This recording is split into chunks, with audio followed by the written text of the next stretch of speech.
Hasta 1992, vamos a ir un poquito atrás,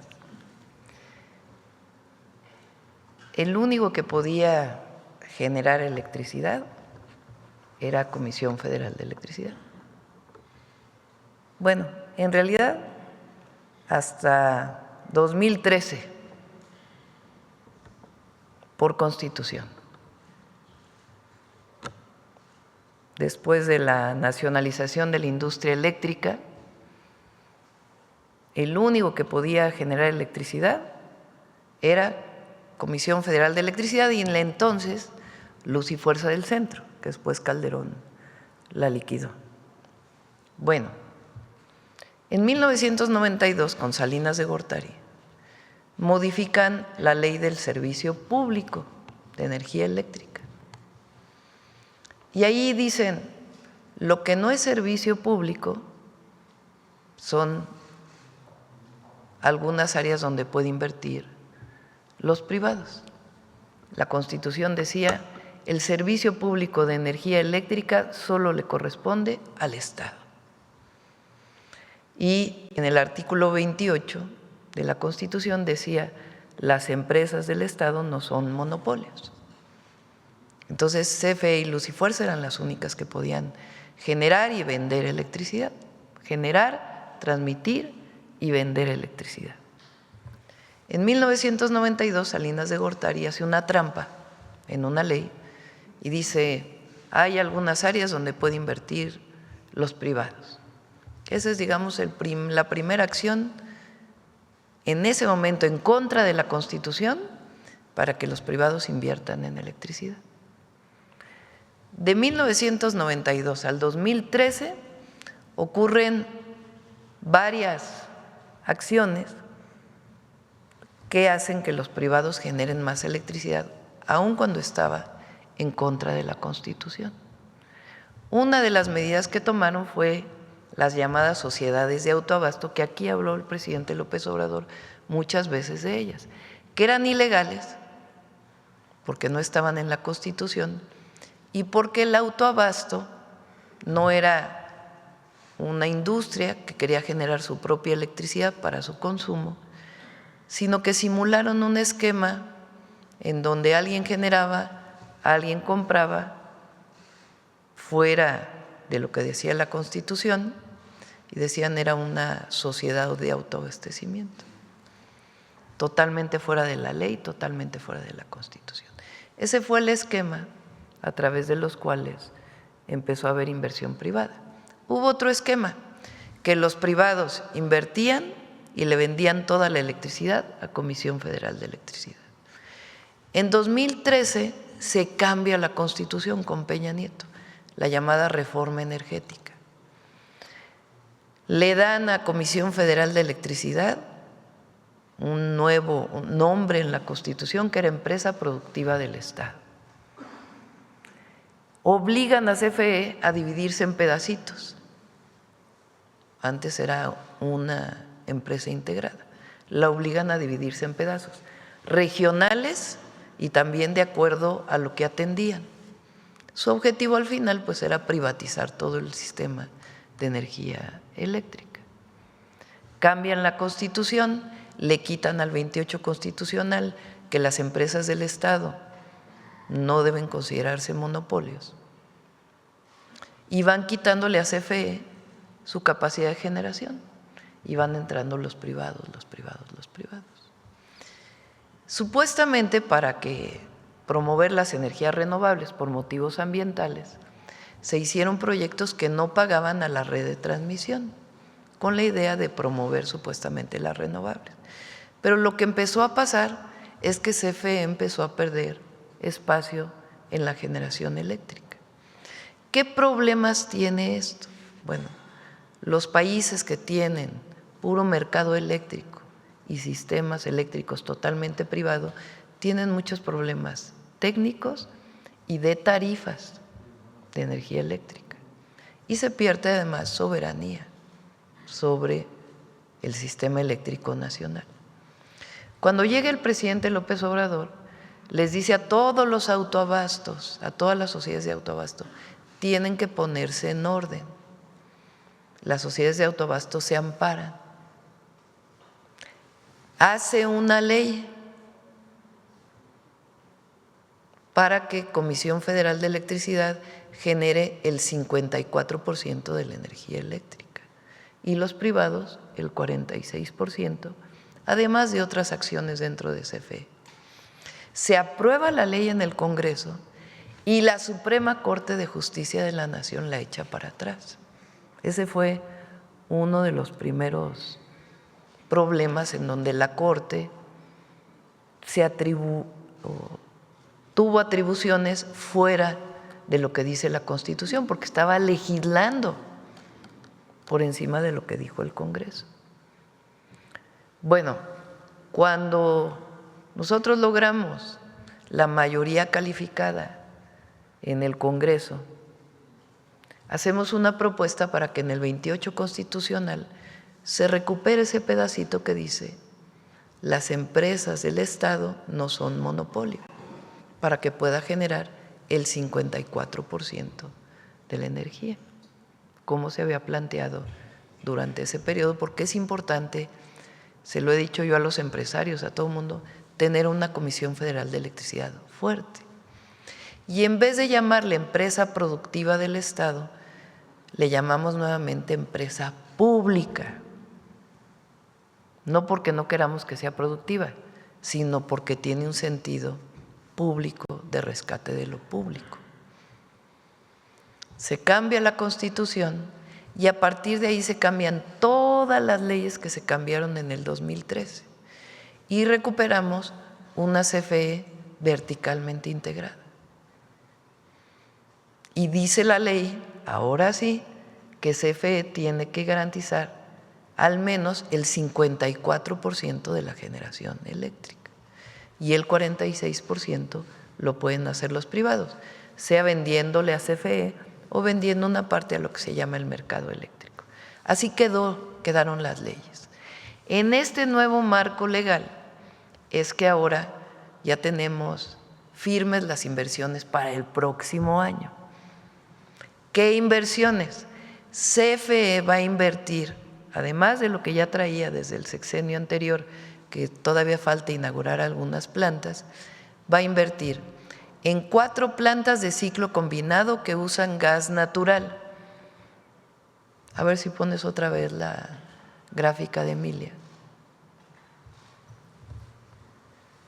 4 plantas de ciclo combinado. ¿Qué es el ciclo combinado? Que tiene una turbina de gas y una turbina de vapor, son más eficientes y usan gas natural. ¿En dónde van a estar estas plantas? Una en Tula, que va a sustituir, por cierto, a la de combustóleo, otra en Salamanca, Guanajuato, otra en Altamira y otra en Mazatlán.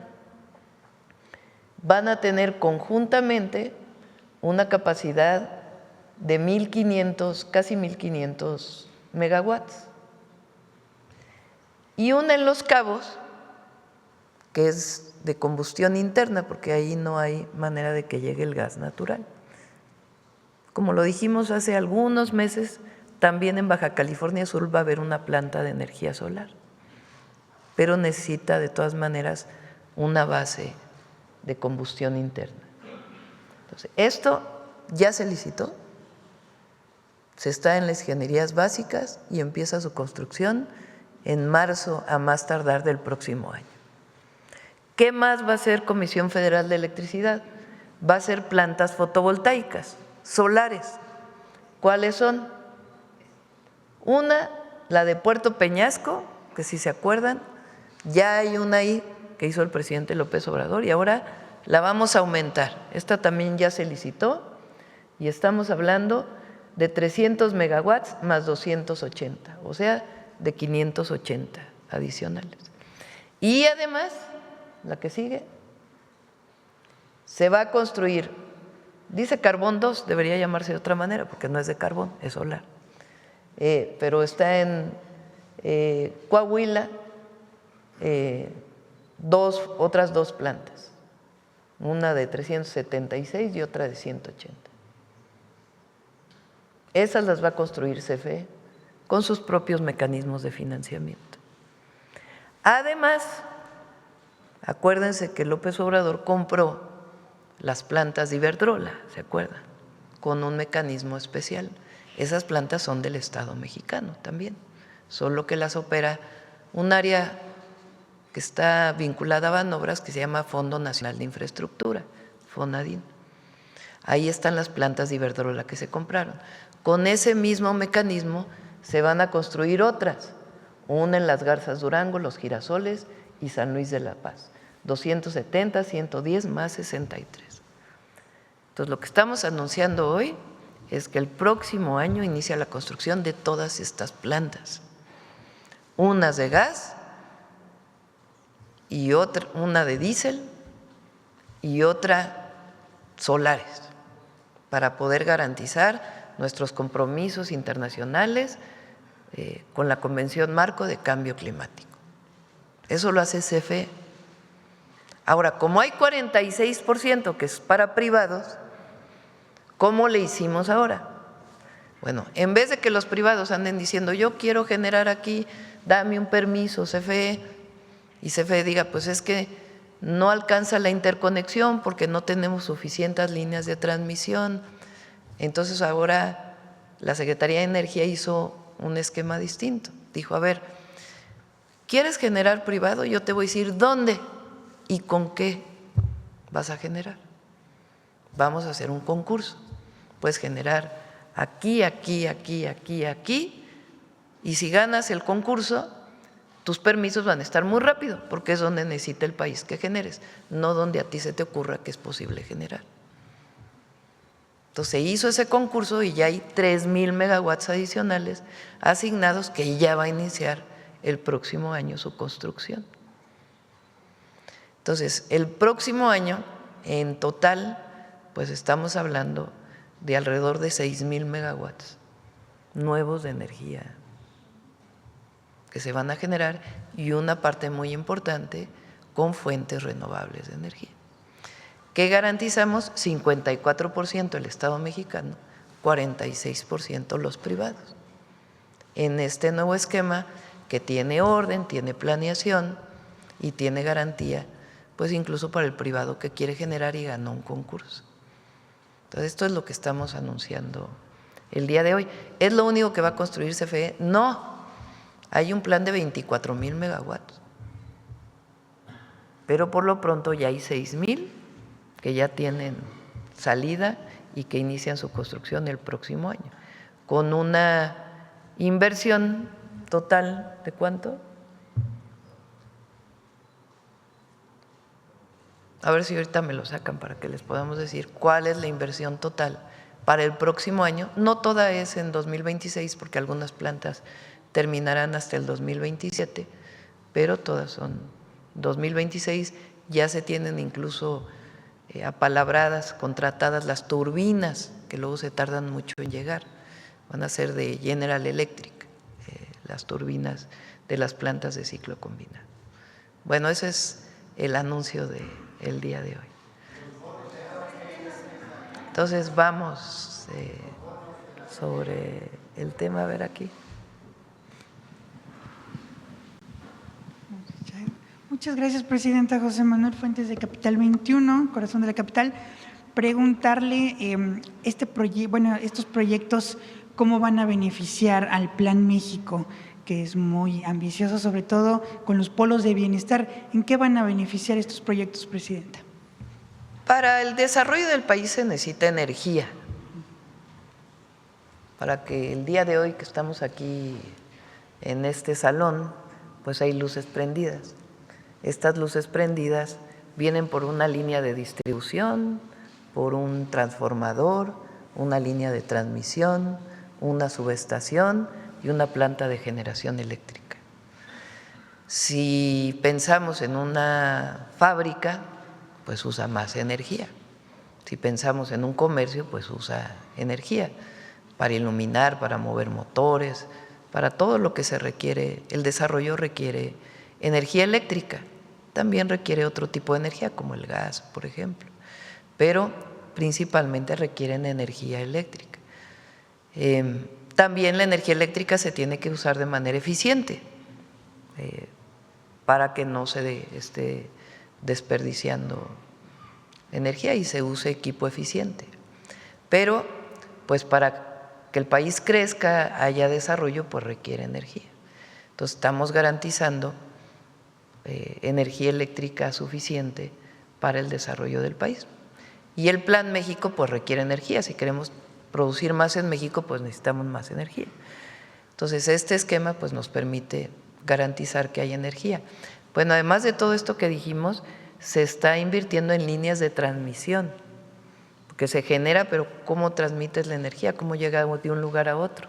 Pues son las famosas líneas de transmisión que vemos en las torres altas, que tienen pues una tensión muy alta, un voltaje muy alto, y luego pasan por subestaciones, transformadores y pueden llegar a la casa o usarse con voltajes más altos. Pero se necesita energía. Entonces, aquí estamos garantizando inversión en energía eléctrica, producción de energía eléctrica y al mismo tiempo transmisión y distribución. Y, Presidenta, ¿se tendrá ya pues un pronóstico, una cifra de cuánto dióxido de carbono se va a disminuir con estos proyectos? ¿O cómo? Bueno, el objetivo es poder cumplir con el compromiso internacional, que es 35% menos de emisiones que lo que emitimos, no sé el año base, no sé si es el 90 o el 2000, pero cumplir con el compromiso de reducción del 35%. Entonces, ¿qué es lo que se hace? Si estas plantas solares hubieran utilizado una planta de gas, ¿cuánto nos estamos evitando?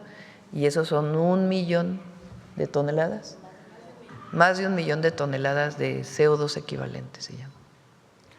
En otro tema, Presidenta, ahorita que inició la conferencia con el tema de Venezuela, preguntarle si México no tiene contemplado tener una llamada telefónica o buscar a los presidentes de la región como Petro, Lula da Silva, para proponer una mesa de dialogación o ser intermediarios ante esta amenaza que está haciendo el presidente Trump en contra de Venezuela.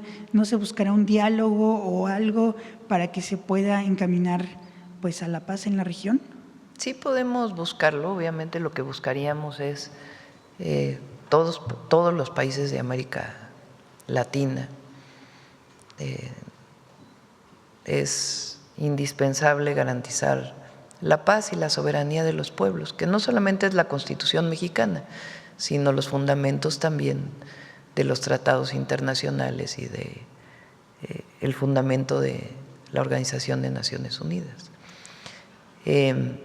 También es importante, si nosotros siempre podemos estar como un punto de negociación, de reunión, si así lo consideran las partes. O sea, las partes tendrían que proponernos y si no, pues buscar mediadores que permitan pues evitar cualquier conflicto en la región. En otro tema, Presidenta, también el día de hoy en la tarde va a empezar la distribución de la colección del 25 para el 25. Usted va a encabezar esta entrega.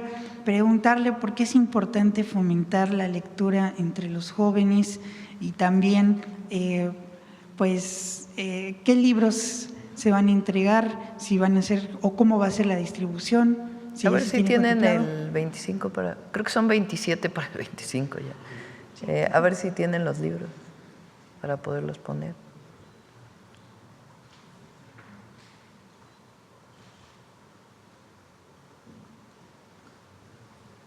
Son autores y autoras latinoamericanas. Y para que haya equidad, paridad, va a haber una colección especial que todavía se está trabajando de mujeres, escritoras. Juan Gelman, Cómo tirar contra la muerte, Julio Cortázar, Las armas secretas y otros relatos, están ubicadas en lo que se llamó el boom latinoamericano. Algunos son un poco más recientes, pero están ubicadas en ese periodo, que fue el periodo que se llamó del realismo mágico, donde digamos la novela, bueno, hay varias, ¿no? Pero 100 años de soledad, Pedro Páramo de Juan Rulfo, están ubicadas en este periodo, entre muchos otros. Y algunas de estas no son, digamos, las obras más conocidas de estos autores. Entonces, Julio Cortázar, Nona Fernández, Manuel Rojas, Raúl Zurita, Piedad Bonet, Gabriel García Márquez, Roberto Fernández Retamar, Miguel Donoso Pareja, Roque Dalton, Dante Eliano, Alaí de Fopa, poeta, Miguel Ángel Asturias, premio Nobel, Carlos Montemayor y Fabricio Mejía, que ese ya es bastante más moderno, Adela Fernández, Guadalupe Dueñas, Amparo Dávila, Sergio Ramírez, José María Arguedas, Blanca Varela, Eduardo Galeano, Mario Benedetti, Luis Brito García, Osvaldo Bayer, Juan Carlos Onetti, Andrés Caicedo y Eduardo Rosenbach. Y se invitó a jóvenes, entonces van a ser mujeres y hombres jóvenes, y va a ser gratuito, una distribución gratuita, y al mismo tiempo va a ser en otros países de América Latina, otras ciudades de América Latina donde se está haciendo esta repartición, a las 4 de la tarde en el Zócalo. Por último, Presidenta, se llevó a cabo la reunión entre Estados Unidos y México en temas de seguridad. Preguntarle cuáles fueron los avances, cuáles fueron los temas que se abordaron, y también si se abordó pues el tema del fentanilo, que ya va a ser considerada como un arma de destrucción masiva por parte de Estados Unidos. Muchas gracias. El último tema no se abordó porque la declaración vino posterior a la reunión que se tuvo. Pues hay una serie de lineamientos que se están siguiendo, acciones, y se da seguimiento en estas reuniones. Particularmente hubo un tema que le interesó al gobierno de los Estados Unidos, que es el uso de drones por la delincuencia. Entonces, se tocó este tema, entre muchos otros temas. Este tema no se había tocado previamente. Y en realidad es qué está haciendo México, si se conoce dónde está, cómo está, en fin, temas que ayudan a fortalecer la seguridad de los dos lados de la frontera. Y se garantizó, porque en todos los acuerdos, comunicados que hay, de hecho hay un comunicado, ¿no?, de Relaciones Exteriores, se hace mucho énfasis en la garantía de la soberanía de nuestro país.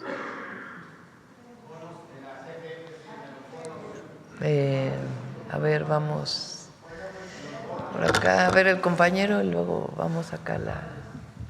Presidente, buenos días. Israel Aldave, de Grupo Fórmula. Preguntarle respecto a esta tensa situación entre los Estados Unidos y Venezuela, ¿cuál es el mensaje a los mexicanos que radican en este país sudamericano, a la embajada, al personal diplomático? Sí, que se acerquen a la embajada, está ahí, digamos que a distancia está Juan Ramón de la Fuente ayudándonos, está en este momento en recuperación de la operación que tuvo, y está Roberto Velasco pues trabajando con nuestra embajada en Venezuela, y esperemos que no pase a mayores, ¿no? Hay que leer muy bien el comunicado que hizo el día de ayer el presidente Trump con relación a estos buques petroleros. Ahí justamente hoy en la mañana lo mencioné, porque dice los buques sancionados, si ustedes leen con cuidado el comunicado, que hay una sanción específica a ciertos buques por parte del gobierno de los Estados Unidos. Entonces estamos en contacto con nuestra embajada allá, y buscando siempre cualquier solución pacífica. Y los bloqueos, el problema de los bloqueos es que parece que es contra un gobierno, pero es contra los pueblos. Ese es el problema con los bloqueos, como el bloqueo a Cuba, más allá de la posición que se pueda tener sobre un gobierno o no. Un bloqueo pues daña al pueblo, a los pueblos. Pero bueno, Esta es nuestra posición siempre dentro de la política exterior que debe seguir el gobierno mexicano guiado por la Constitución. Que se mantengan informados a través de la embajada. De la embajada, sí. En caso de que se diera una intervención, eventual intervención por parte de Estados Unidos, ¿cuál sería el papel de México, presidente? No, pues esperemos que no se dé. Hay que velar todos, el mundo entero debe velar, porque no haya una intervención y que haya una solución pacífica a cualquier controversia. Okay, gracias. Por otra parte, si me permite, presidenta, luego de que ayer nos diera a conocer sobre el despido, el cese de este funcionario de aduanas, ¿tuvo usted ya comunicación con el director de aduanas, con la secretaria anticorrupción o con la fiscal general? Ayer se reunió usted con ella, que le hayan dado información de por qué fue despedido, fue cesado. Bueno, lo consideró así el director de aduanas, Rafael Marín, y si hay cualquier investigación, pues tiene que informarlo en su momento la Secretaría de Anticorrupción y Buen Gobierno. Sí se está llevando una investigación en contra de esta persona. Tiene que informarlo la secretaria. Si hay alguna queja o por noticia, siempre se hacen investigaciones. Pero finalmente tomó la decisión el director de aduanas de relevarlo de su cargo y él estuvo de acuerdo. ¿Habría formado parte esta persona de la red de Huachicol Fiscal? No hay nada hasta este momento que pueda indicarnos que así fue. Okay. Por otra parte, presidenta, se retiró ya el permiso para operar a la casa de bolsa. Inclusive les voy a decir algo. Este entonces funcionario público ayudó a dar información sobre el buque que se encontró en Tampico, ¿se acuerdan? En donde viene toda la investigación que derivó en personal de la Secretaría de Marina y que continúa esta investigación. Él alertó sobre pipas que se encontraban en ese momento en el puerto de Tampico. ¿Era un buen funcionario entonces? Pues hay que investigar y la propia Secretaría, pero finalmente es importante que se sepa esta información y en todo caso si hay algo que hay contra él, pues tiene que ser con base en las investigaciones administrativas. Por otra parte, presidenta, le comentaba, ya se retiró el permiso para operar a la casa de bolsa Vector. ¿Le dieron el motivo de por qué? ¿Sí se comprobó? Lo leí hoy en los medios, no tengo mayor información. Le pediríamos a la Secretaría de Hacienda que pudiera informarlo. Ok, presidenta, y respecto a este tema… Hace algunos meses me informaron que iba a haber una venta de esta casa. No sé si tenga que ver con esto o no, pero que la Secretaría de Hacienda lo informe. Gracias, presidenta. Regresando al tema, si me permite, de esta reunión de seguridad México-Estados Unidos, el Departamento de Estado habla de que va a haber una conexión de las plataformas de inteligencia México-Estados Unidos. ¿Qué representa esto? ¿Qué alcances tiene? No es una conexión de manera permanente, es intercambio de información, no es que ellos vayan a tener plataformas aquí en México. Lo dije una vez, hay momentos en que se puede solicitar y se ha solicitado en distintos momentos, en distintos gobiernos, equipos de alguna de las instituciones del gobierno de los Estados Unidos que no tiene el gobierno de México para poder hacer alguna operación. En esos casos, pues hay un convenio formal, hay protocolos formales de utilización de plataformas que presta Estados Unidos a solicitud del gobierno mexicano. Se ha hecho en diversos momentos en la historia reciente del país, se hizo también con el presidente López Obrador y nosotros a través de la Secretaría de la Defensa principalmente se solicita este apoyo de Secretaría de Marina a través de protocolos específicos. Y estos son, digamos, los mecanismos que normalmente se utilizan. No es que ellos tengan plataformas de manera permanente con autorización nuestra vigilando. De acuerdo al balance que hace el Gabinete de Seguridad, ¿es muy grave la utilización de drones o por qué les Fue a importa solicitud del gobierno de los Estados Unidos que que se investigara. Ha habido algunos casos que nos ha tocado a nosotros en el último año, 1 o 2, donde ha habido utilización de estos artefactos, pero recientemente no ha habido, en los últimos meses no ha habido información sobre ello. Incluso ha habido algunas veces que se han incautado en las distintas operaciones que se han hecho. Y ellos plantearon que era un tema importante y entonces se vio en la reunión, pero no por alguna cuestión especial. Estos dos casos se han tratado de ataques a la Unión Americana, como ellos lo llaman. No, nada que ver con… No, en un caso fue un ataque a las fuerzas federales, a la Secretaría de la Defensa, elementos de la Secretaría de la Defensa. Que fue público, está en los medios de comunicación, pero ni siquiera lo hemos detectado nosotros en la frontera, pero a Estados Unidos le interesa y es parte, digamos, del entendimiento y de la comunicación que puede haber en relación a esto. ¿Podría haber, Presidenta, una iniciativa, una reforma, una ley para poner mayores candados para la adquisición de este tipo de… Bueno, se cambió la ley de armas de fuego. ¿Cómo se llama la ley? Exactamente. Es la ley nacional de… Justo hoy lo hablamos en el gabinete por algunos temas. Ley Federal de Armas de Fuego y Explosivos. Recientemente hubo una modificación para muchas armas que no estaban consideradas porque era ya muy antigua la ley.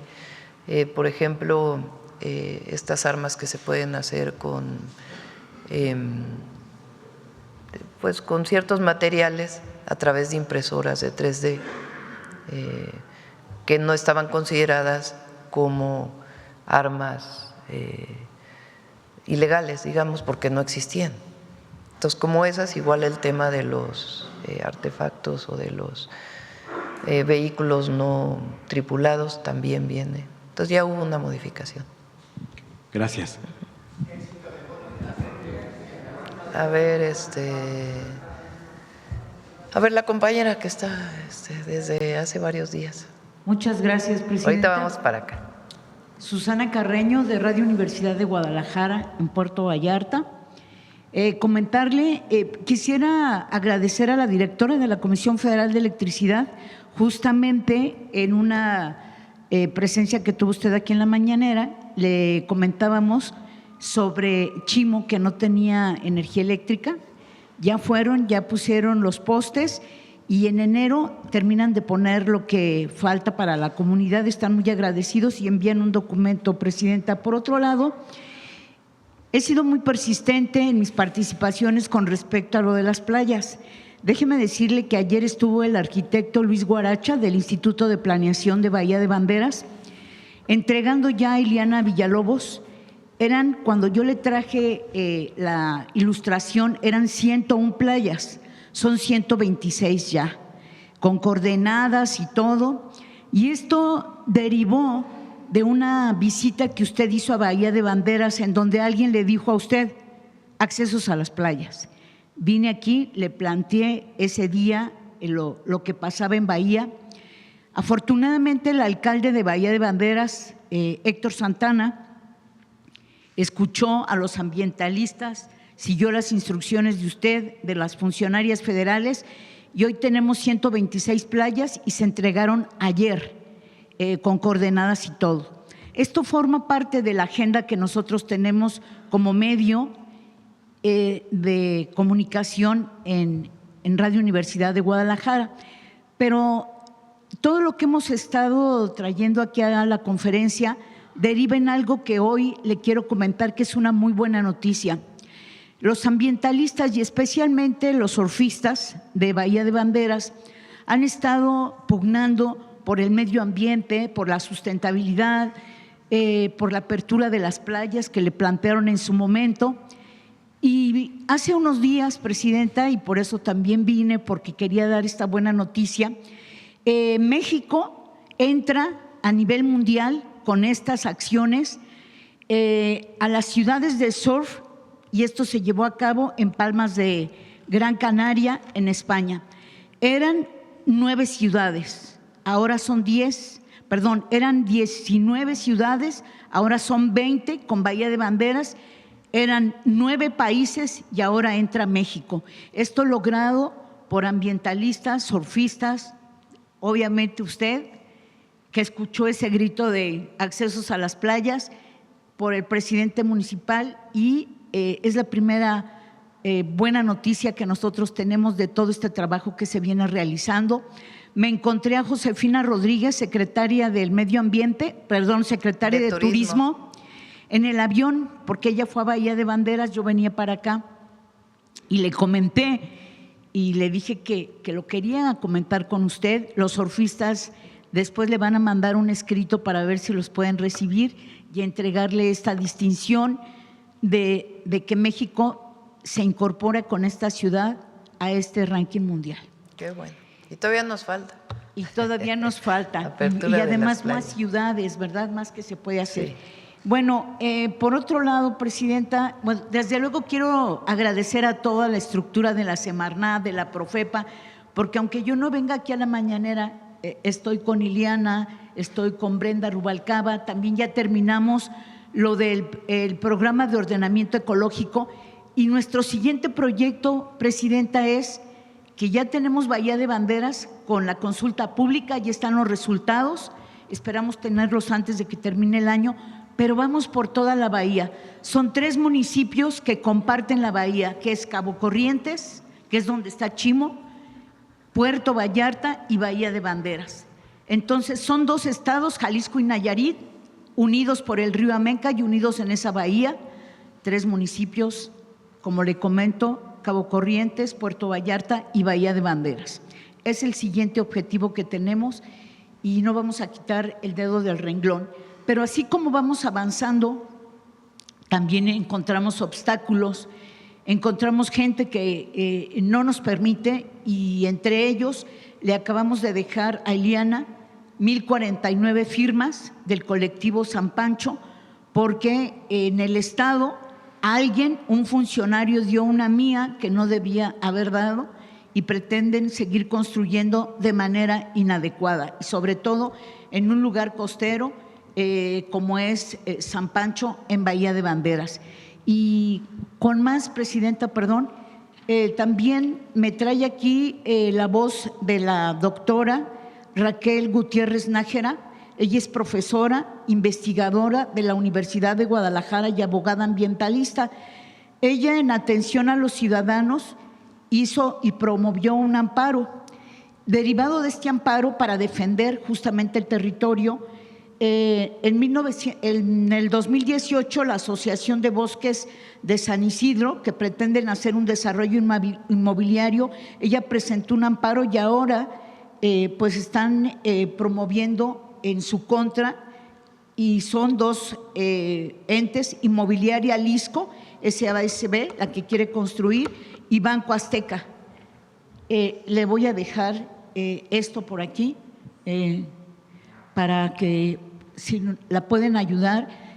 También decirle que en Cihuatlán y que se investigue el asesinato de un compañero, Esaú Romero Pérez, ambientalista de Cihuatlán, que por defender el territorio lo asesinaron prácticamente saliendo de su casa.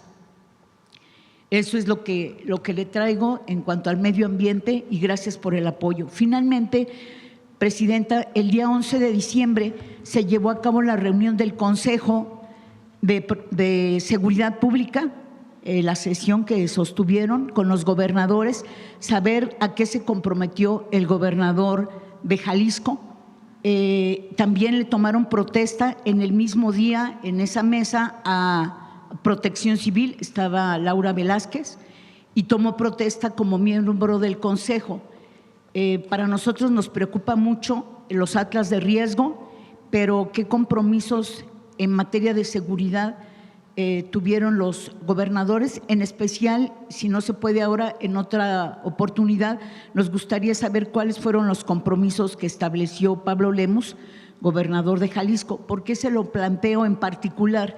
Porque estamos viviendo una situación que podemos comparar hoy día: Puerto Vallarta y Bahía de Banderas.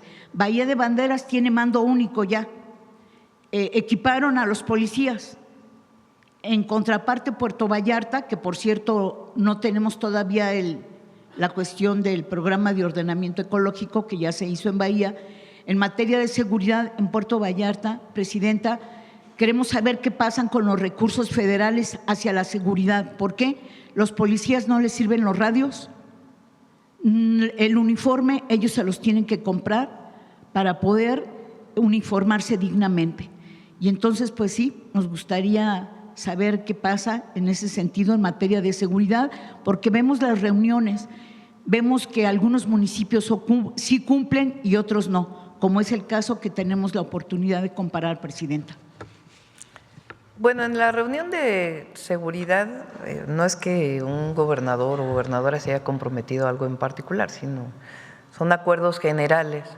Y en particular esta reunión tuvo que ver con la nueva ley antiextorsión o contra la extorsión, que tiene que ser aprobada también en cada uno de los estados. Entonces, en realidad versó sobre ello y la distribución de los recursos federales para el próximo año, que tienen una fórmula específica de acuerdo al propio Consejo o a la aprobación del propio Consejo. Ya este tema que hablas, pues vamos a pedirle al Gabinete de Seguridad que pueda revisar lo de Puerto Vallarta. Así es. Me están mandando un mensaje que hubo un operativo en el penal de Ixtapa, destituyeron al titular del penal precisamente porque encontraron pues toda una serie de situaciones que no se deben de manejar. Entonces, esperemos que esto sea un inicio de algo que se pueda hacer en Puerto Vallarta, porque en materia de seguridad los ciudadanos no estamos en buenas manos, Presidenta. Muchas gracias. Gracias. Bueno, vamos acá a ver a la compañera. Gracias, Presidenta. Yusber Carolina, de Código Libre. Presidenta, volviendo al tema, ¿sabremos la cantidad de cuántos mexicanos hay en Venezuela? A ver si nos lo puede pasar Roberto, por favor. ¿Cree que con este tema o cómo se puede preparar México para un posible aumento de la migración? ¿Migración de? Venezolanos en Latinoamérica y también en México y otros países. A ver si tiene también migración, ¿cuántos venezolanos hay en este momento, por lo menos con permisos en México? Ajá, para poderlo informar. Nosotros vamos a velar porque siempre hay una solución pacífica. Ese es el papel que tiene que tener México. Y la protección de nuestros ciudadanos siempre. Entonces, vamos a ver que nos mande Roberto la nota, pero sí están trabajando de manera muy cercana con la embajada. Okay. Y sé que ahorita habló de posibles conversaciones con el presidente, nada más para enfatizar, ¿ha tenido usted alguna conversación con el presidente Maduro últimamente? No he tenido. Okay. En este tema también, y cambiando un poco, la Serie del Caribe que siempre se hace en Venezuela, pues 3 países, incluido México, Puerto Rico y Dominicana, dicen no van a participar en sus juegos de béisbol en Venezuela por todo lo que está pasando. ¿México podría ser sede también para ello? ¿Cuál? ¿Qué? La Serie del Caribe que se hace en Venezuela, Ajá, de béisbol, 3 países. Bueno, pues vamos a preguntarle ahí. No solo sería un asunto deportivo, ¿verdad?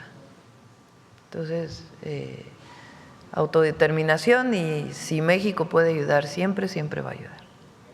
Okay.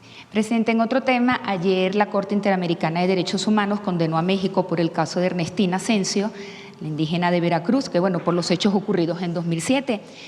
Su respuesta, sabemos que ya hubo un comunicado de la Secretaría de Relaciones Exteriores. ¿Qué acciones se van a tomar para que esto no vuelva a ocurrir? Vienen muy específicas las acciones que tiene que desarrollar el Estado mexicano y las vamos a cumplir. Hoy me pasaron la nota de exactamente cuáles son las acciones que se deben cumplir. Vamos a pedirle a Rosa Isela Rodríguez y a Arturo Medina que puedan venir para poder explicar cada una de las acciones que vienen determinadas ahí y que tiene que cumplir el Estado mexicano. Es el periodo de Calderón, hay que recordarlo, de esta lamentable situación, y lo que está recomendado ahí lo vamos a cumplir tal cual se está planteando. Ok, entre ellas estará también, no sé si yo lo vi bien, este intérprete de lenguas indígenas dentro de los centros de salud, debido a que también fue uno de los motivos de lo que ocurrió en ese Sí, momento. hay varias recomendaciones que vienen ahí y se va a cumplir a cabalidad cada una de ellas, desde las víctimas directas, que son los hijos, hasta cuestiones generales que están planteando. Ok. Por otra parte, pues los campesinos y transportistas amenazaron nuevamente con bloques e impusieron alerta máxima hasta en la Ciudad de México, esto para Navidad y fin de año. ¿Qué llamado hace usted? Bueno, así como que campesinos, son algunas organizaciones, se van a reunir hoy en Gobernación, siempre hay una mesa de diálogo abierta y se apoya al campo hasta donde se puede, con lo que se puede, todo lo necesario que esté en nuestras manos, y ha estado trabajando de manera muy intensa la SADER, Alimentación para el Bienestar, para poder apoyar en la situación actual donde el precio de los granos es bajo. A muchos ya se abrieron las ventanillas para que puedan recibir los apoyos adicionales que se van a dar en distintos estados de la República, maíz, trigo y algunas otras semillas. Y en este caso va a haber una mesa, pero ya es realmente muy poca gente que está planteando esto, a la mayoría se les ha atendido y hay algunos temas pues que no es sencillo cumplir, no solamente por un asunto presupuestal, sino porque son cuestiones incluso normativas, ¿no? Entonces, pero se está dialogando y por supuesto que no hay razón ninguna para que pudieran tomar alguna vía de comunicación. Y por último, ¿cómo, no sé si se podría aprovechar, cómo serán las jornadas o cómo va esta deuda de los proveedores de Pemex antes de que finalice el año? Van muy avanzada. La próxima semana a ver si viene Pemex.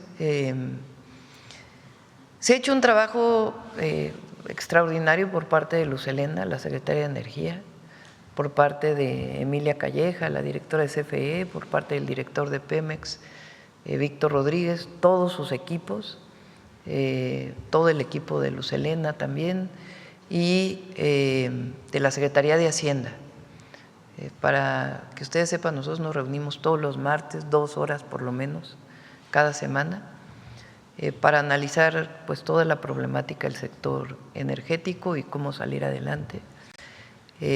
Pemex este año va a cerrar muy bien, aún con todas las dificultades que hubo en su momento de vencimientos de intereses, que la Secretaría de Hacienda intervino de manera extraordinaria. Entonces hay un equipo de trabajo muy grande y se está cumpliendo con los adeudos a proveedores, con los vencimientos internacionales o nacionales que tenía Pemex y con un plan muy estricto y muy claro de cómo avanzar.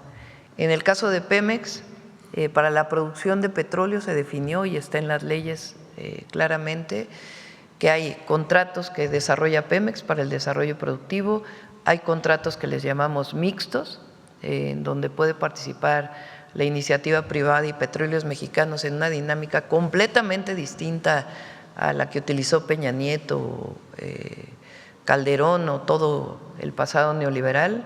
Son muy claros, se pagan los impuestos del bienestar o los derechos del bienestar y un esquema en donde Pemex sale muy beneficiado.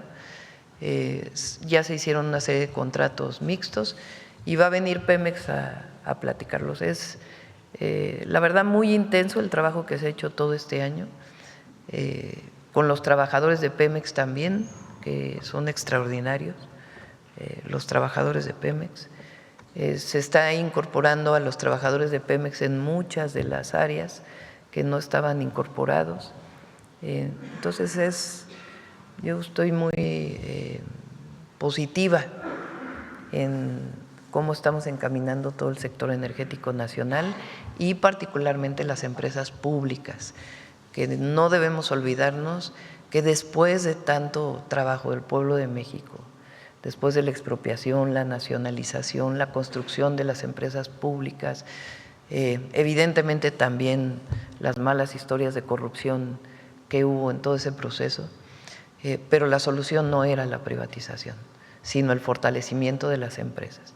Y es lo que estamos haciendo con las nuevas leyes y al mismo tiempo un espacio para la participación mixta, que está en nuestra Constitución desde hace mucho tiempo y que es una vía que hemos encontrado para seguir avanzando en la soberanía energética. Muchas gracias. Vamos. 430 nada más.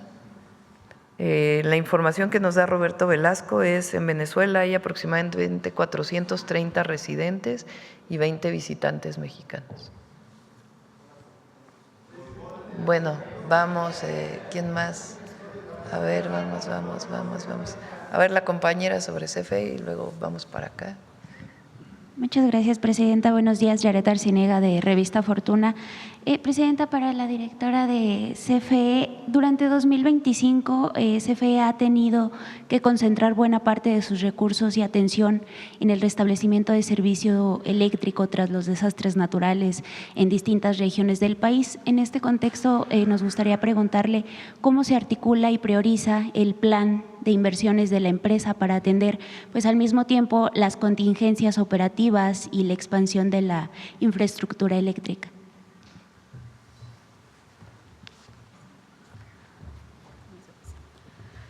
Para el caso de las emergencias, CFE ya tenemos un protocolo y lineamientos muy establecidos para poder atenderlas. Tenemos nosotros estratégicamente seleccionados ciertos insumos que son los que nos permiten dar la atención prioritaria durante una emergencia y tener todo listo para movilizar tanto los insumos que son transformadores, cable y eso ya lo tenemos, digamos que en un almacén de seguridad para poder atenderlos. Es muy independiente de todo nuestro plan para el crecimiento y el fortalecimiento de la infraestructura eléctrica del país. Muchas gracias. También preguntarle de qué manera las nuevas centrales y redes de transmisión permitirán satisfacer la creciente demanda de sectores emergentes como los data centers, así como la que se anticipa en actividades productivas vinculadas pues a la sustitución de importaciones ante la entrada en vigor de pues nuevos aranceles. Bien, como también hemos expuesto en coordinación con la Secretaría de Energía, tenemos una planeación que se hace a través del área de planeación de la Secretaría de Energía, que está ligada con el área de planeación de CFE. Con todo esto se hacen análisis con base en las proyecciones de los consumos por las regiones, donde ya se consideran los polos de desarrollo, los nuevos proyectos, vivienda, que también es una parte importante en la planeación, y la parte de electrificación también de las zonas con el plan de justicia. Todos esos insumos son los que nos sirven para estar precisamente digamos que priorizando y preparando los proyectos que van a atender las necesidades a nivel global. Muchas gracias. Asimismo, preguntarle, ¿evalúa la CFE una posible incursión en el mercado de valores con el acompañamiento de Fonadín como mecanismo para fortalecer la capacidad de financiamiento? Estamos ahorita trabajando con ellos, como lo mencionamos ahorita en la presentación, para ir planeando estas nuevas centrales fotovoltaicas en coordinación con ellos y establecer los mecanismos de financiamiento, que el Fonadín es su especialidad, la parte financiera. No sé si quieren… Es la parte donde intervenimos con ellos. Finalmente, con este anuncio, ¿cómo, como lo ha señalado la presidenta, se reafirma el papel de la CFE como eje rector del sector eléctrico? Frente a ello y considerando que el sector empresarial ha colocado a la energía como prioridad en su agenda, ¿existe ya una comprensión clara de cómo puede participar la iniciativa privada bajo esquemas viables y sostenibles sin reproducir modelos que han fracasado en otros países? La intervención de los privados en CFE la tenemos mediante los esquemas mixtos, como lo comentó también la presidenta, y las reglas están claras y estamos igualmente regidos por todo lo que nos indique la cabeza de sector. Muchas gracias. Es una visión distinta. Nosotros nos interesa mucho que esto quede sobre la mesa y que se reconozca. O sea, la visión de todo el periodo neoliberal era la privatización como lo que iba a sacar a México lo que iba a permitir el desarrollo. privatizaron prácticamente todas las empresas del Estado. Las que no privatizaron es porque el pueblo no lo permitió, la verdad. O en el caso de Pemex, porque fue durante mucho tiempo lo que se llamaba la caja chica del gobierno. Pero su visión era privatizar. Nosotros tenemos una visión en donde el Estado tiene responsabilidades. Responsabilidades en garantizar los derechos del pueblo de México, educación, salud, acceso a la vivienda, agua, y al mismo tiempo tiene una responsabilidad en la conducción del país, incluso en el terreno económico. Y en el caso de las empresas estratégicas, como las empresas energéticas, tenemos que garantizar por soberanía e incluso por operación técnica del propio sistema la garantía de tener empresas públicas fuertes. Y hoy en la ley está establecido que garantice, en el caso de CFE, el 54% de la generación. Y la transmisión, por Constitución, le corresponde exclusivamente al Estado mexicano, particularmente a la Comisión Federal de Electricidad. En ese marco entra la participación privada en el 46%, a través de distintos esquemas que están garantizados por la ley. ¿Qué fue lo que pasó con la reforma energética del 2013? Según esto, particularmente en el petróleo, dijeron que por la reforma energética iba a haber tanta inversión privada que íbamos a llegar incluso a 3 millones de barriles de petróleo de producción diaria. ¿Qué fue lo que pasó? Endeudaron a Pemex y cayó la producción a 1.6 millones de barriles diarios. O sea, ni la una ni la otra. Y en muchos casos solo sirvió para la especulación de algunas empresas privadas que decían que ya tenían más reservas y por lo tanto subieron sus bonos en las bolsas de valores o sus acciones en las bolsas de valores. Ahora nuestra visión es, sí puede haber inversión mixta, sobre todo cuando no hay recursos suficientes, pues que durante todo el periodo neoliberal dejaron un Pemex tan endeudado que primero tenemos que disminuir el endeudamiento antes de volver a ocupar la deuda de Pemex como un instrumento de desarrollo. Entonces, frente a estas circunstancias se buscan inversiones mixtas que sean favorables para el pueblo de México y favorables para la nación. Y estas inversiones mixtas se permite la participación de inversión privada, pero siempre bajo un principio, que no son aquellos contratos leoninos que eran solamente para favorecer al privado, a costa del recurso público. Entonces, es el nuevo esquema de desarrollo del sector energético y está funcionando. Hay quien no está de acuerdo, pero hubo un mandato popular, que es el que estamos cumpliendo. Y hemos estado hablando mucho con empresarios nacionales, extranjeros, para explicarles cuál es el nuevo modelo de desarrollo del sector eléctrico y la mayoría están de acuerdo, tan están de acuerdo pues que están participando en concursos como el que se acaba de emitir. Muchas gracias, presidenta. Como segundo tema, si nos permite, para la Secretaría de Energía, Pemex ya asignó los 5 primeros contratos de asociación mixta. ¿Podría confirmarnos si se asignarán más antes de que concluya este año y cuáles serán las metas de producción en gas y petróleo? Y a propósito, secretaria, de los proyectos de transmisión de CFE, ¿cuál es la expectativa a partir de la producción local de petróleo y gas de ir sustituyendo gas natural que viene de Estados Unidos? Vamos a pedirle a Pemex que venga la próxima semana con Luz Helena para que se pueda explicar pues muchas cosas de Pemex que son muy buenas, que se han estado trabajando, entre otras el incremento en la venta de gasolinas y diésel de Pemex y los 300,000 barriles diarios que está produciendo la refinería Olmeca. Hoy están montando la empresa Icafluor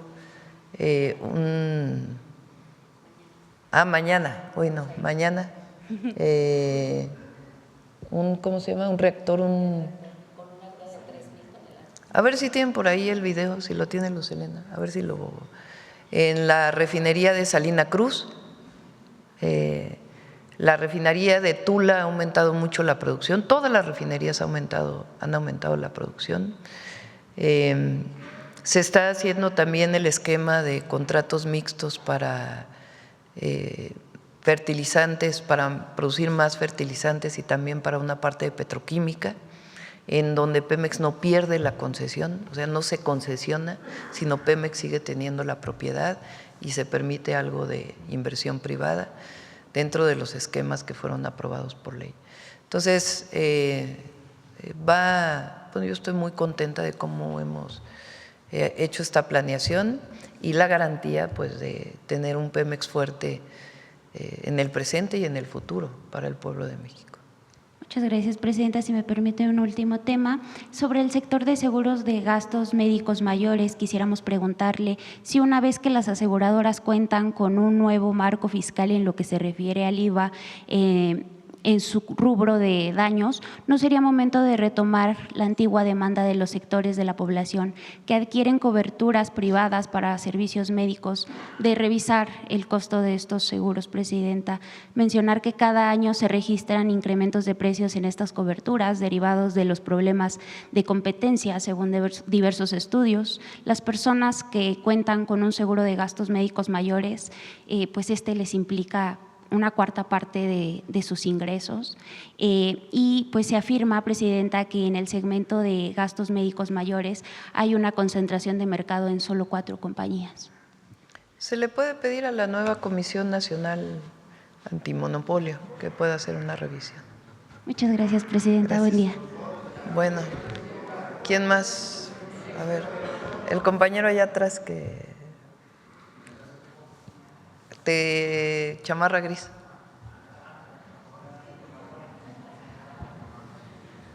Muy buenos días, presidenta. Buenos Ramón días. Flores, del Centinela Informa, funcionarios y funcionarias que la acompañan.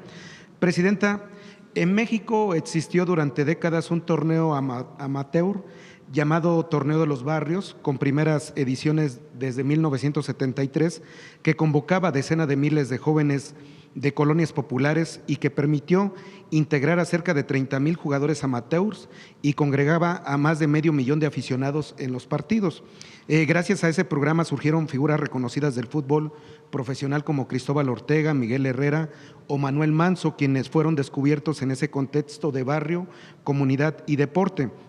Con la proximidad al Mundial 2026 y el impulso que su gobierno ha expresado hacia el deporte, ¿consideraría revivir a nivel nacional un torneo similar al Torneo de los Barrios, gratuito, comunitario, abierto a jóvenes de barrios populares como mecanismo para fomentar la cohesión social, dar oportunidades a jóvenes sin recursos y rehacer el semillero social y futbolístico de México, presidenta? Es uno de los proyectos. Ahora ponemos, si quieres, bueno, a ver si está el video muy rápido, nada más para que vean el tamaño del reactor que se va a montar ahí y la grúa.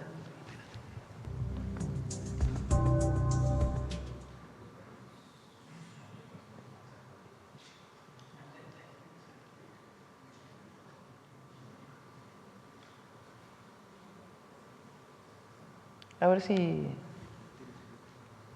Ahí se ve. Bueno, medio se ve porque brinca la imagen. A ver si sale, al final sale la grúa.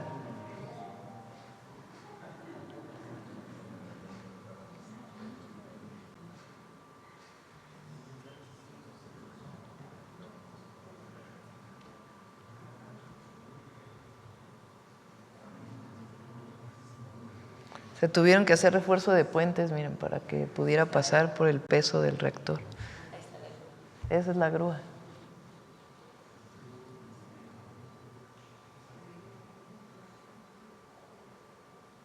Es en Salina Cruz. En Tula y Salina Cruz, esas refinerías ya existían, pero lo que se está haciendo es unas coquizadoras se llaman, porque esas refinerías producían mucho combustóleo que ya prácticamente no se usa. Entonces, para producir más gasolina y lo que resta es coque, que es ya un material sólido en realidad, que se usa mucho en hornos cementeros, inició con el presidente López Obrador y a nosotros nos está tocando la terminación de la refinería de Tula, Salina Cruz y muchas modernizaciones que se están haciendo en el Sistema Nacional de Refinación. El próximo año entra a un mantenimiento Deer Park allá en Texas, que se requiere como parte de pues, la programación de la refinería. Bueno, esa es una. Y ahora sí, la pregunta era, ya hasta se me olvidó la pregunta. No, bueno, presidenta, nada más preguntarle. Lo de los torneos. Sí, lo de torneos a ver, de los ponte, barrios. a ver si tienes la cantidad de mundialitos que va a haber para el mundial. Una de las solicitudes que le pedí yo a CONADE es esta que estás diciendo. O sea, la Federación Mexicana de Fútbol tiene su historia, digamos. Mejor no toco ese tema, algún día se podría tocar. Pero lo importante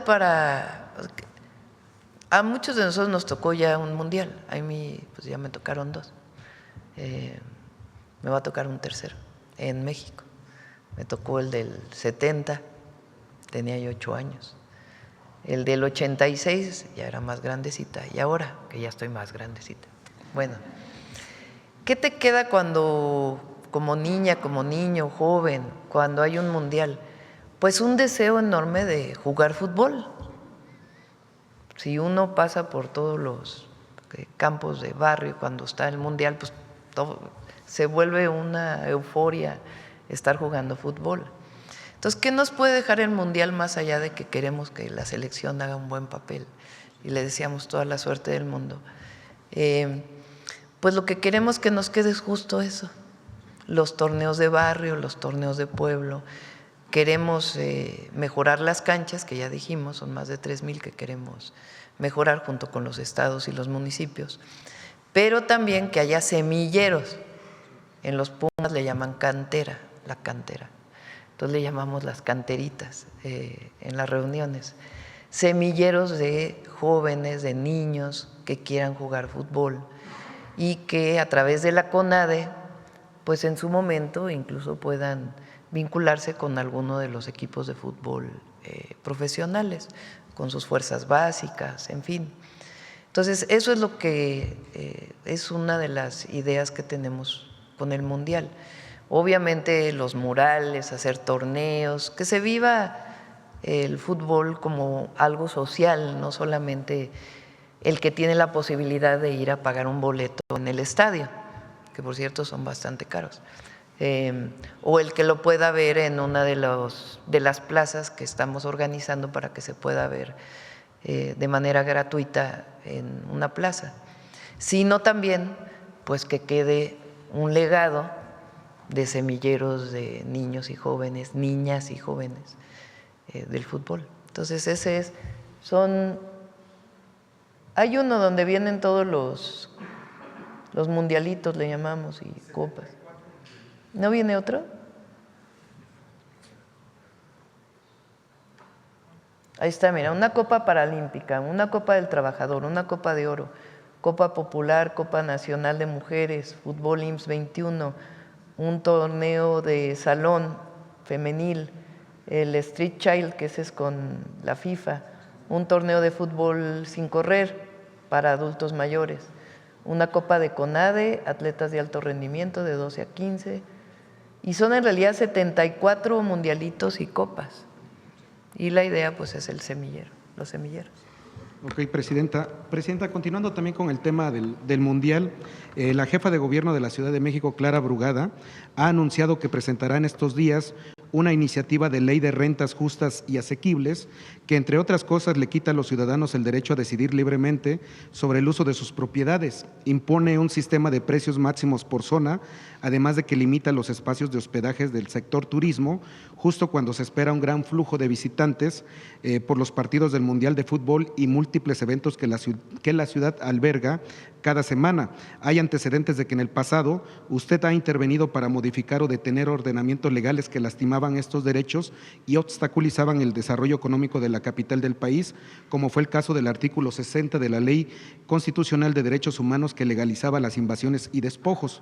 Por lo que la pregunta es si en este caso también planea usted intervenir para impedir una violación a los derechos de los capitalinos o incluso la pérdida de los empleos por afectaciones económicas por esta ley. No conozco en particular la ley y Clara es una gran jefa de gobierno. No creo que vaya a interrumpir algún derecho. Lo que es cierto, y es algo que tanto quien renta como quien busca una renta, lo que es cierto que está pasando particularmente en la Ciudad de México es que las rentas son muy altas. Ha pasado en otras ciudades del mundo y nosotros pues tenemos que garantizar el derecho a un techo. Entonces, no conozco cuál es la regulación, entiendo que Clara pues ha consultado, entonces no podría yo opinar en particular sobre la regulación. Lo cierto es que hay muchas personas en muchos lugares de la ciudad que solicitan que haya cierta regulación, como hay en otras ciudades del mundo, para el Airbnb y las otras plataformas, para pues que haya cierta regulación. Y la otra, pues es un asunto de una discusión amplia de cómo hacer para que sea la vivienda accesible para todas y para todos. Ella tiene un programa de vivienda también social muy ambicioso, también nosotros tenemos el programa de vivienda de Infonavit y de Conavit tiene ese objetivo, pues que sea vivienda para aquellos que ganan entre 1 y 2 salarios mínimos. Entonces habrá que revisar exactamente qué es lo que está planteando Clara y después opinar sobre ello. Presidenta, en otro tema, en el estado de Puebla se ha denunciado públicamente el presunto resurgimiento de una red de huachicol en la red del Triángulo Rojo, en la región del Triángulo Rojo, que de acuerdo con testimonios y reportajes periodísticos estaría vinculada a Antonio Valente Martínez Fuentes, alias El Toñín, quien durante años habría operado con protección política a través del partido local Pacto Social de Integración.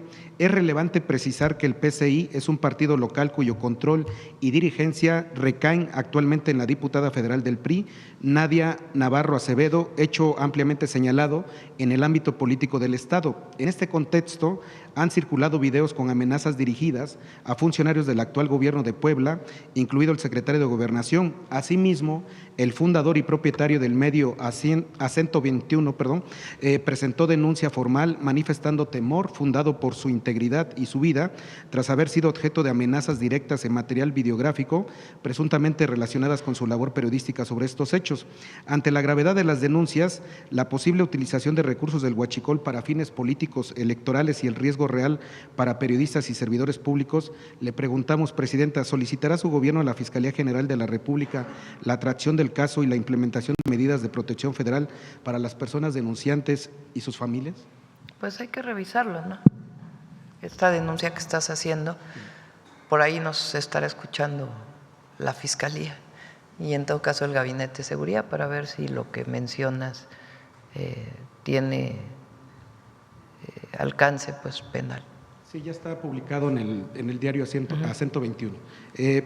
Por último, Presidenta, usted ha dicho aquí que no tiene enviados, ni familiares, ni amigos que se escuden en su persona como Presidenta de la República.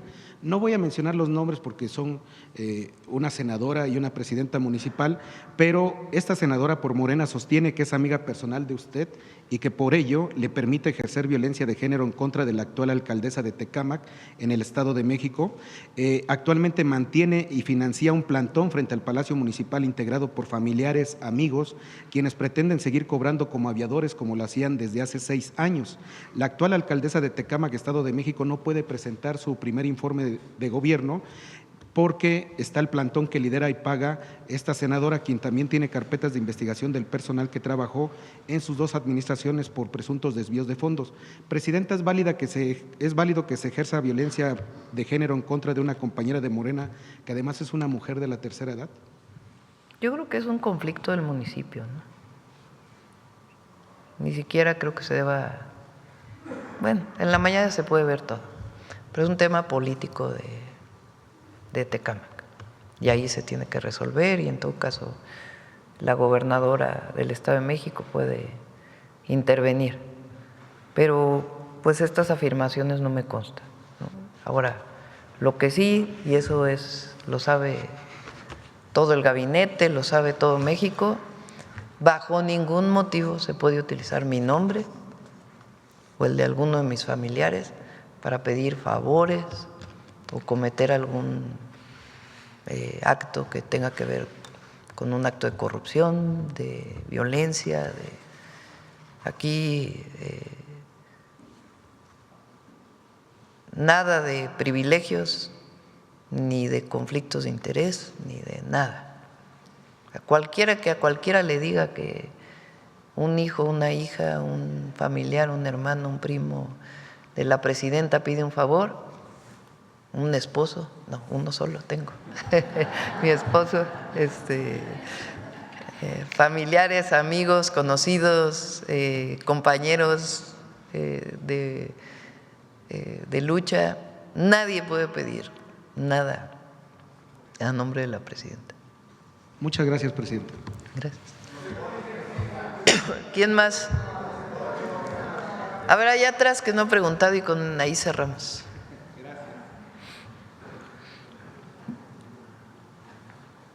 Gracias, presidenta. Funcionarios, buenos días. Gracias por la invitación y permitirnos participar. Ulises Juárez, de Energía Debate.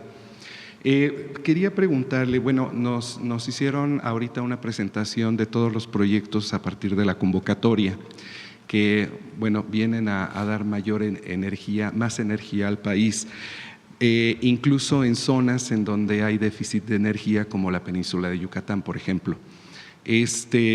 Para la península de Yucatán están programados 1,770 megawatts y preguntarles si esta capacidad podría de alguna manera compensar esta falta de energía en la zona, sobre todo porque pues, el tema del gas natural no se ha resuelto para los ciclos combinados que están ahí atorados todavía. Entonces, preguntarles si esta capacidad que está programada sería suficiente para compensar la falta de energía en la zona. Emilio. Gracias. Como lo mencioné, esta es la parte de proyectos privados que también generan, pero están en construcción. Bueno, ya prácticamente se concluyó la construcción de Mérida 4, que es otra planta de la central otra central de ciclo combinado de la CFE, que provee alrededor de 400 megawatts adicionales, y va a entrar en operación en 2027 Valladolid, que va a aportar alrededor casi 1,000 megawatts adicionales. Entonces, lo que se está haciendo con estas convocatorias, y como la presidenta instruyó, también va a haber otra convocatoria en enero, es complementar la demanda de generación que se requiere en todos los puntos donde se requiere. Entonces, se complementa tanto la inversión pública con la inversión privada, pero no es solamente eso. En efecto, están estas plantas nuevas que son inversión privada, pero también están las plantas que están por entrar de la Comisión Federal de Electricidad, que la directora ha presentado en varias ocasiones, Mérida 4 y Valladolid, que están por inaugurarse. Gracias, secretaria, pero digamos, el tema del abasto del gas, todavía hay un asuntillo por ahí de interconexión entre los gasoductos. Va un poco lento, va un poco complicado. ¿Cómo lo podemos solventar? Está en proceso también y va en paralelo de las entradas en operación de las plantas. Valladolid entra en 2027 y está la construcción del gasoducto. Ahí hemos tenido muchísima coordinación con el gobernador de Yucatán y van las obras en proceso. O sea, la idea es ambos proyectos concluirán en tiempo y forma. Y una segunda pregunta, si me lo permite. Pues esta convocatoria que nos presentaron los resultados, pues es un esfuerzo por parte del gobierno, de la Secretaría de la Comisión Nacional de Energía. El déficit de capacidad, soluciona el déficit de capacidad del sistema eléctrico nacional, pero de la parte de transmisión, secretaria, si me lo permite, en donde CFE tiene el monopolio, ¿no? el monopolio natural, se están captando recursos también a través de CFE Capital, ¿no? De su fibra E. ¿Estos recursos son suficientes para poder levantar la red eléctrica? Digo, durante los últimos años hubo un rezago en infraestructura de transmisión, se hizo mantenimiento, se hicieron otras obras, pero realmente no se amplió. Entonces, si estos recursos de CFE Capital se podrían ser suficientes para poder adelantar lo que se quedó retrasado, digamos. Muchas gracias. Sí, como también ya se presentó, hay un programa muy ambicioso de transmisión y de distribución eléctrica. En esta ocasión la directora planteó todos los proyectos que ya se están realizando al cierre de este año, en 2025, y todos los que se van a realizar en 2026, que suman más de 2,000 millones de dólares en general. Pero durante todo el sexenio están programadas obras también de transmisión. Ahora, el financiamiento de estas obras también está garantizado. El tema de que es la Comisión Federal de Electricidad la única que puede proveer del servicio de transmisión es un tema para asegurar la seguridad de todo el sistema eléctrico nacional y la confiabilidad, porque es la única que tiene la capacidad para poder garantizar esta seguridad y esta confiabilidad. El tema de las inversiones es un tema que también hemos garantizado desde la Comisión Federal de Electricidad. La Comisión Federal de Electricidad es una empresa financieramente muy sana. Es una empresa que no recibe recursos fiscales del presupuesto público de la Federación como tal y que tiene mecanismos de financiamiento que durante los últimos años ha desarrollado y que le permiten llevar a cabo este plan de expansión que está garantizado. De hecho, es una parte muy pequeñita la que se va a hacer en proyectos mixtos, porque la comisión en general, toda la parte de transmisión y de distribución son con recursos de estos mecanismos de financiamiento. Incluso alguno de los compañeros planteaba el tema de los bonos, porque justo ayer tuvimos una colocación muy importante que también fue muy exitosa con el Banco de Desarrollo de América Latina y el Caribe, que son ejemplo de estos mecanismos de financiamiento que no implican sobreendeudar a la Comisión Federal de Electricidad. Son mecanismos de financiamiento conforme a la capacidad de pago que tiene la Comisión y conforme a los ingresos futuros que va a recibir a través de diferentes mecanismos, como uno de ellos es precisamente el que acabas de mencionar, que es la fibra E. Estamos pensando también la repotenciación de esa fibra E para poder seguir financiando estos proyectos de expansión. Pero en resumen, son proyectos que tienen financiamiento y que por confiabilidad y por seguridad del sistema está realizando la Comisión Federal de Electricidad. Qué amable, secretaria. Muchas gracias. Gracias, presidenta. Mira, son 66 proyectos de transmisión. Hay otra razón por la cual hay monopolio natural de las líneas de transmisión. Ni modo que cada quien pusiera sus propias líneas de transmisión. Hay una línea de transmisión. Cuando yo estudié energía, yo hice una maestría en energía. Bueno, tengo un posgrado en energía. Y eso nos enseñaban, nos decían, el sector eléctrico es un monopolio natural. Esa era Después vino todo el periodo neoliberal,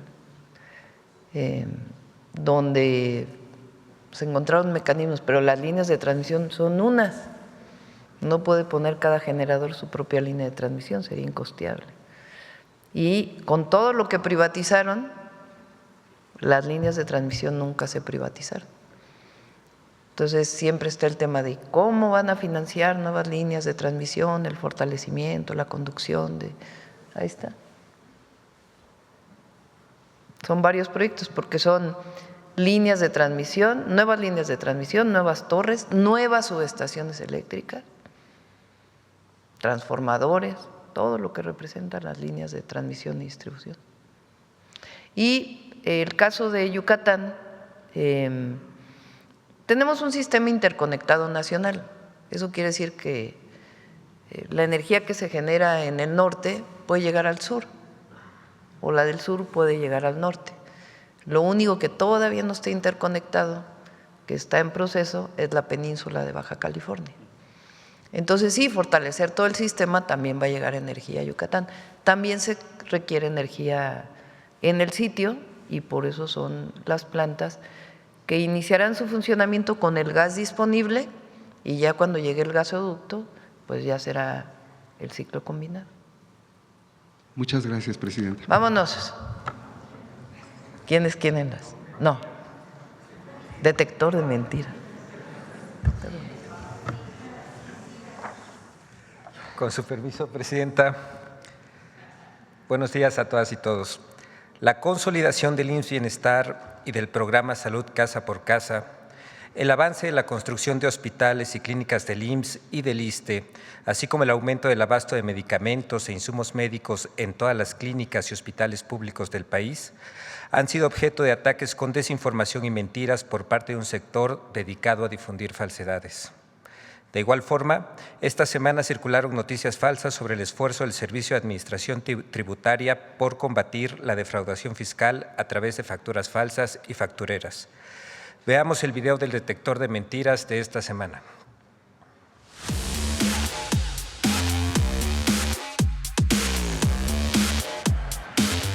Mentiras sobre el presupuesto al sector salud, el desabasto de medicamentos y falsas alarmas sobre una nueva epidemia de influenza son algunas de las noticias falsas que el detector de mentiras localizó esta semana.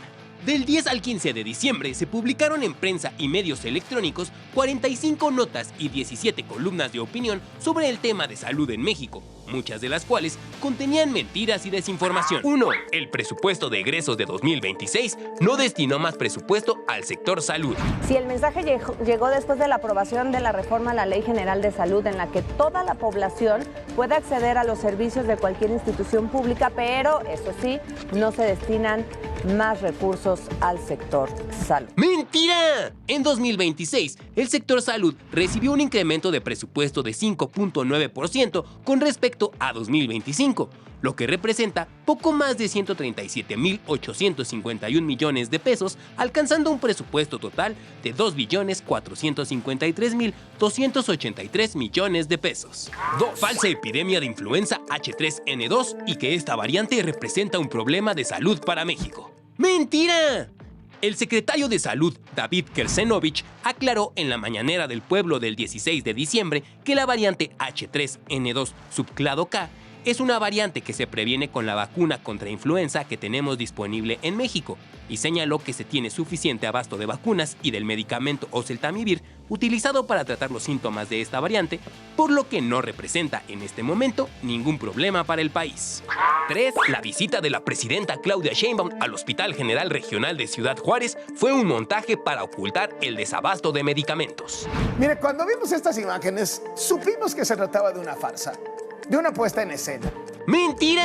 El Instituto Mexicano del Seguro Social desmintió el 15 de diciembre que sea un montaje el video publicado por la institución del abasto de medicamentos en el Hospital General Regional número 2 de Ciudad Juárez. Explicó que los anaqueles vacíos que se observan en el video se usan para separar medicamentos caducos o deteriorados, pero no existen medicamentos en esa condición y agregó que el abasto está garantizado. Otros comunicadores llegaron al extremo de utilizar videos generados por inteligencia artificial que mostraban un estudio como prueba del falso montaje. 4. El gobierno de México puso en riesgo el abasto de medicamentos para 2026. ¡Mentira! El subsecretario de Integración y Desarrollo del Sector Salud, Eduardo Clark, explicó en la Mañanera del Pueblo del 16 de diciembre que la compra de 600 millones de piezas de medicamentos es complementaria y no refleja el total de medicamentos requeridos para 2026. Reiteró que el abasto de medicamentos para el próximo año está garantizado y existen contratos por casi 4.500 millones de piezas. 5. La reforma a la Ley General de Salud aprobó cárcel por usar vapeadores y cigarros electrónicos. A la cárcel por usar vapeadores y cigarros electrónicos. Los diputados le dieron el golpe a la reforma de la Ley General de Salud. ¡Mentira! La Ley General de Salud no sanciona la posesión ni el uso personal de cigarrillos electrónicos y vapeadores, tampoco criminaliza al consumidor. El artículo 282 quater castiga las actividades de carácter comercial y la cadena de distribución. 6. El SAT iniciará procesos penales sin investigaciones exhaustivas previas y con la sola sospecha. Basta una sospecha para paralizar empresas, congelar cuentas o incluso enviar a la prisión a alguien. El SAT tiene más poder que nunca. Le han aprobado una serie de herramientas, de armas, de facultades que pueden ser usadas contra cualquier persona sin que el ciudadano tenga ni siquiera tiempo para defenderse. ¡Mentira! Las reformas al Código Fiscal de la Federación, que entrarán en vigor en 2026, no faculta al SAT para solicitar la prisión preventiva oficiosa por la sola sospecha de emitir facturas falsas. Según el Código Fiscal de la Federación, la autoridad fiscal debe soportar su investigación y probar que se trata de facturas falsas. El SAT aclaró que se garantiza el debido proceso y el derecho de audiencia de las y los contribuyentes, por lo que no quedan en la indefensión.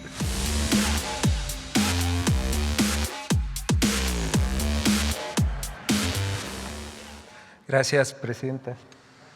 Gracias.